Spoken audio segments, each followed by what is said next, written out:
woman who said the White House would smell like curry if Kamala Harris won, who has insisted for years that 9/11 was an inside job, and who described herself as a, quote, proud Islamophobe, is now apprised of scheduled top-secret briefings and apparently holds veto power over who gets access to classified briefings. We're talking about Trump associate Laura Loomer.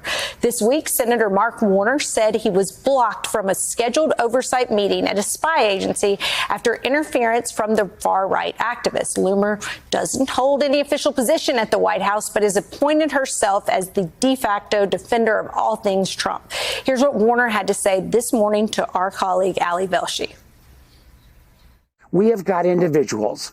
In my case, it was the crazy lady, Laura Loomer, 9/11 denier, hater of Muslims, hang out with white nationalists, who is so crazy that the Trumps wouldn't even hire her. Yet she has had the most influence in national security. She came after me the last week, which is fine, but she was able to preclude me from doing my normal of the course oversight.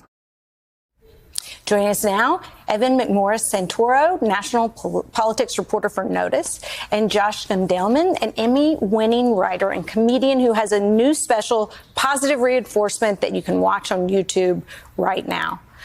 We all need some positive reinforcement in our lives, I think. Except Laura Loomer. Yeah, especially after this. Laura Loomer needs a lot more than positive reinforcement. Evan, so what do you make of Senator Warner calling Laura Loomer the de facto Secretary of War? Well, I think what's fascinating about this Mark Warner thing specifically is that there was a time where if you were a person that stopped a senior senator from doing his oversight duties, other senior senators would step in and defend that. Well, right? and they also would cut off your agency's funding. That's right. I mean, this is a huge sort of place where the two branches are supposed to meet up. Warner seems to be out there all on his own, which speaks to the power of Laura Loomer, right? Like when she does things, other people in MAGA world, other people in Trump's orbit and the Republican Party, they kind of all shake and back away. They don't want to get involved. But this is a real instance where you're seeing a senior, very powerful, important U.S. senator trying to do the job that they're supposed to do, not being able to do it because of Laura Loomer. And it speaks a lot to how this party and this president, operates in this moment. So right? why aren't they just letting her get a job in the administration then? Why does she still have to lurk sort of on the outside?